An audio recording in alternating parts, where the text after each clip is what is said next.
माझं तुम्हाला सगळ्यांना अगोदर एक सांगणं आहे की आपण पत्रकार आहात.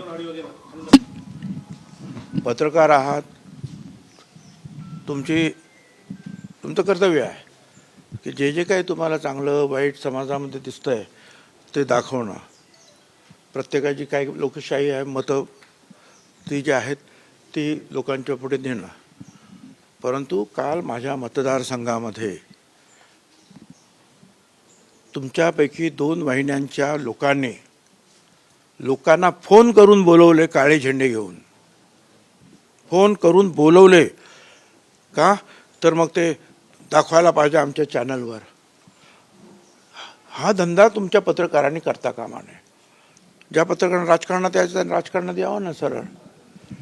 परंतु माझ्या वाहिनीवर ते दिसलं पाहिजे काहीतरी भुजबळांच्या विरुद्ध, म्हणून त्यांना फोन करून बोलवायचे आणि निदर्शनं करायला लावायचे.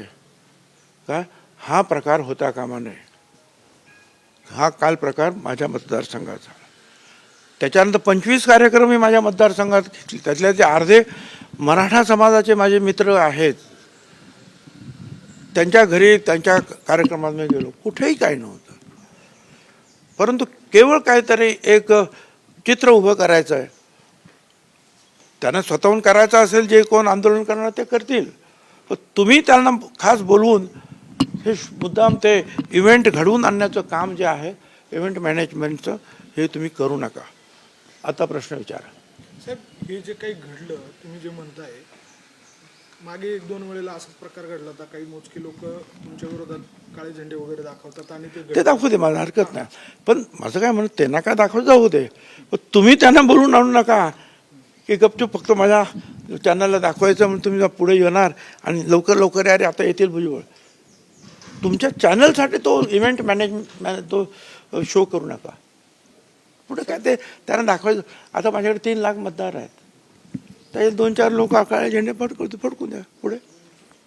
22 जानेवारीला राम मंदिराचा कार्यक्रम होतोय. त्या कार्यक्रमासाठी तुम्ही जाणार आहात का? मोदी साहेबांच्या उपस्थितीत हा कार्यक्रम होतोय. मला काय माहिती नाही अजून. आता ती जे आहेत फार म्हणजे आमंत्रणं वगैरे ज्या देण्याचे काय चालू आहेत. आता अगोदर आमंत्रण जेव्हा येईल त्याला बघू. साहेब, 23 जानेवारी म्हणजे दुसऱ्याच दिवशी नाशिकमध्ये ठाकरे गटाचं अधिवेशन होणार आहे, सभा होणार आहे. कधी?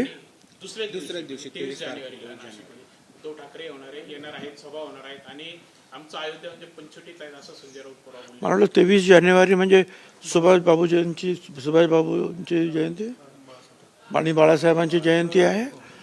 त्या दिवशी त्यांनी तो कार्यक्रम ठेवला असेल. आणि कुठून तरी सुरुवात करायची असते ह्या निवडणुकीच्या पर्वाला. कोण तुळजाभवानीच्या तिथून करतं, कोण आणखीन कुठून करतं, कोण कुठून करतं. आता बाळासाहेबांचा जो आहे तो जन्मदिवस आहे म्हणून ते करते. लोकशाही आहे, तर प्रत्येकानं आपापली मतं मांडणार आणि निवडणुकीमध्ये मग जो मतदार राजा जो आहे हा कोणाच्या बाजूने झुकतो ते आपल्याला दिसेल. प्रकाश आंबेडकर आज लोकसभा निवडणुकीसंदर्भात बैठकी घेत आहेत. काय वाटतंय आंबेडकर? मला नाही माहिती काय वाटतं. म्हणजे आज बैठकी होणार आहे संभाजीनगरमध्ये. आगामी लोकसभा निवडणुकीसंदर्भात तुमची रणनीती ठरवली जाणार आहे. अरे, राजकीय पक्ष जे किंवा नेते किंवा राजकीय पक्ष काढतात त्यांना निवडणुकांमध्ये जे आहे काय करायचं काय नाही याचा विचार विनिमय करावाच लागतो ना. मिटिंग घ्याव्याच लागतात. घरात बसून राजकारण कसं करता येईल. त्यामुळे प्रत्येकजण आपापल्या पद्धतीनं आता सुरुवात करणारच.